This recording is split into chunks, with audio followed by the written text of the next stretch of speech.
In today's episode, I want to talk about what to do when you survived your goal, but you're miserable along the way. This comes from a conversation I had with Arielle.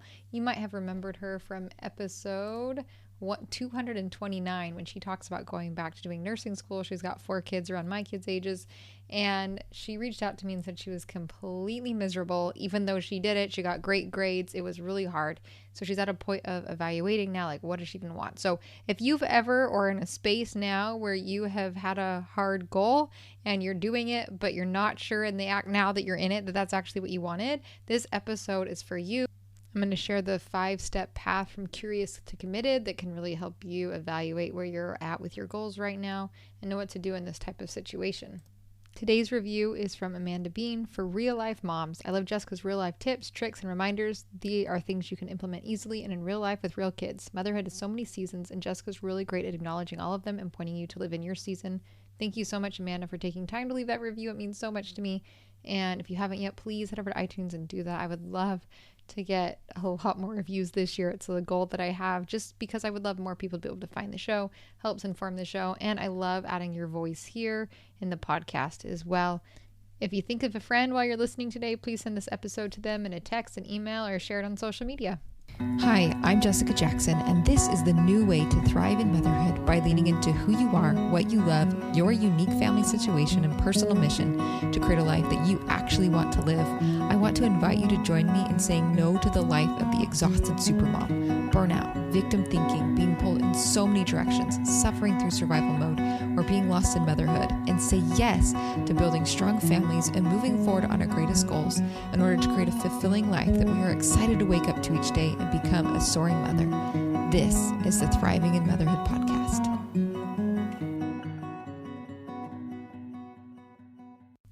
Today, as we talk about the 5-step path from curious to committed and help you with evaluating your goals, first, I want to make sure you got the fundamentals in place, and that is with Plan a Week You Can Win. This is how I structure my week, do my planning every week so that I can move forward consistently on the things that matter to me that I want to get done, no matter what season of life I'm in. And this is the same system I've been using for the last 7 years that has made me incredibly what you would call productive, but in the context of being a full-time stay-at-home mom, homeschooling mom while running a business.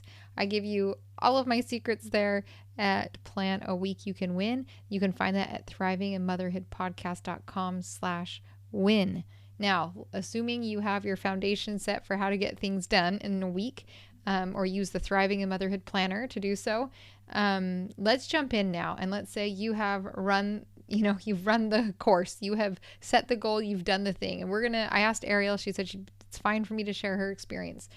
But she said that she's taking a break from grad school this semester to reevaluate what I sincerely want with my life. I survived, but I was so miserable along the way.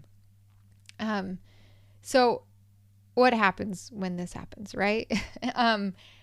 I would say, like, in this moment, it might feel like you failed or you overcommitted or you got in over your head or you're wondering why you felt like you should have been doing that thing in the first place. And you might be feeling hard on yourself in this moment, especially if it impacted your family, your children, stress on your marriage. But here's the thing.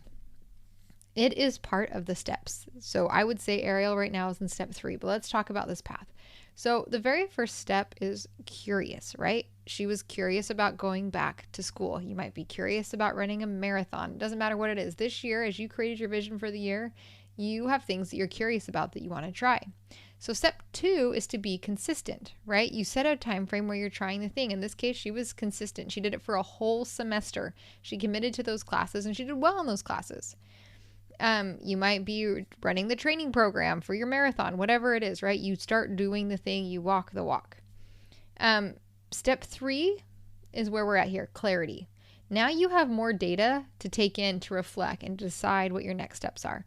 So at this moment, you might take in this, get this data pulled together and think, you know what, this is not worth it. Here's why. Like, yeah, I can get good grades and yeah, we can survive, but that's not how I want to spend the next 4 years.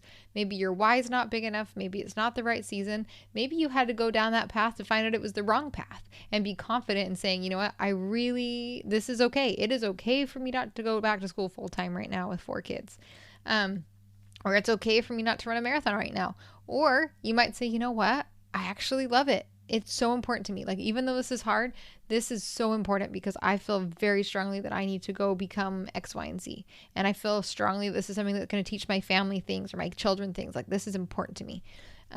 It's important too in these moments when we use words like I'm miserable is to find out why. We don't want to make decisions based on our feelings alone.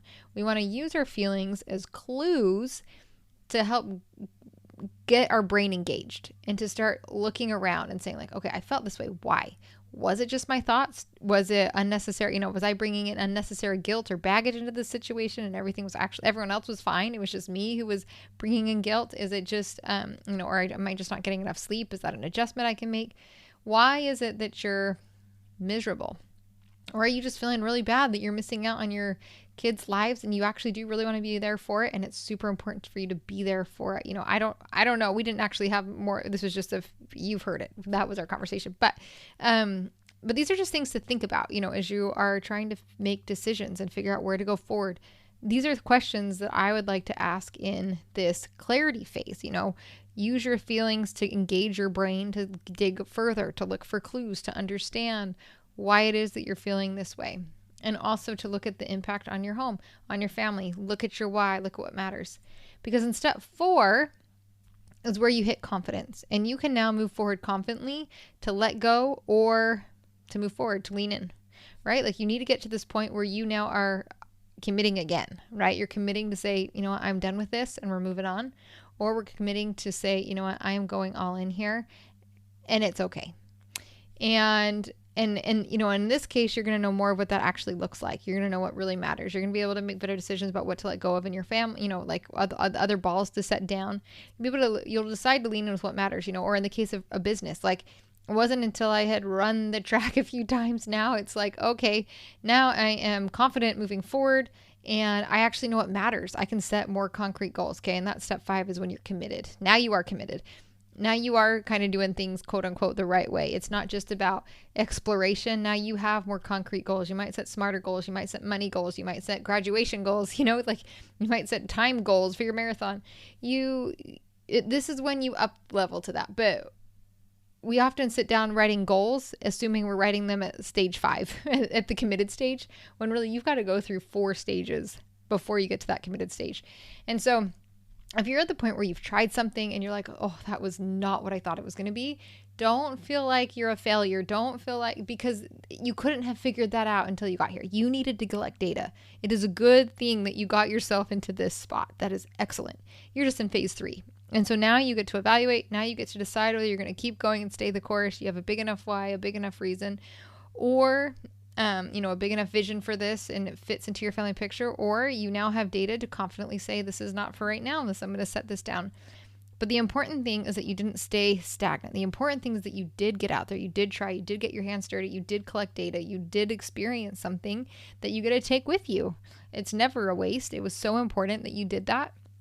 And if you let go with a clean conscience and feel proud of yourself that you explored something that you were curious about. That is so important.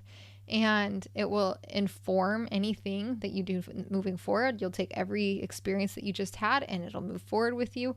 And it will add to whatever you do next. So that is, I guess, a little pep talk today as you are, progressing through the first quarter of the year, as you are trying new things, as you're trying to start a business, as you are, going back to school, as you're trying to learn how to clean your house, whatever it is that you're tackling right now. I want you to take a moment and think about, where am I on this path, and take stock accordingly and set goals accordingly. If this is helpful to you, this is one tiny sliver of what we talk about in Made to Soar Next 90 Days program. You can get that, find out more and all the details about this program at thrivinginmotherhoodpodcast.com. I'd also love to invite you next week. We'll be doing our Soaring Mother Society call on the last Thursday of the month, and you can join us there and sign up for Soaring Mother Society. Again, if you head to thrivinginmotherhoodpodcast.com, you'll be able to find all of these things. But this is a monthly call where we just meet to celebrate what you did over the last 30 days, help you plan out the next 30 days and get clarity around things just like this so that you are using your time and energy where it matters most to you. And there isn't extra coursework to go on top of that. This is entirely like small groups, you getting to talk, you getting to learn what you need to do. Again, we do that last Thursday of the month, and you're welcome to join any time of the year. We would love to have you for that to make this the best year ever. It's really effective too. For those of you that have to purchase the Thriving in Motherhood Planner, if you're wondering, how do I get more out of it? This next 90 days program will be very helpful for helping you to figure out how to create that time, how to create those family systems, how to shape your, influence your thoughts so that you're feeling good about the things that you're experiencing and doing. And also we've got this community, Soaring Mother Society. If you just want some accountability, that is for you. I've split it up so you can pick and choose what you need, accountability or more support. So you can find all of that at thrivinginmotherhoodpodcast.com. So glad you're here. If you haven't yet, again, head over to iTunes and leave a review. That helps the show so much. And thank you for being here. I'll talk to you next week. Where you are planted, watch the blossoms grow. Don't take it for granted, let your colors show. 'Cause I know that good fruit takes time.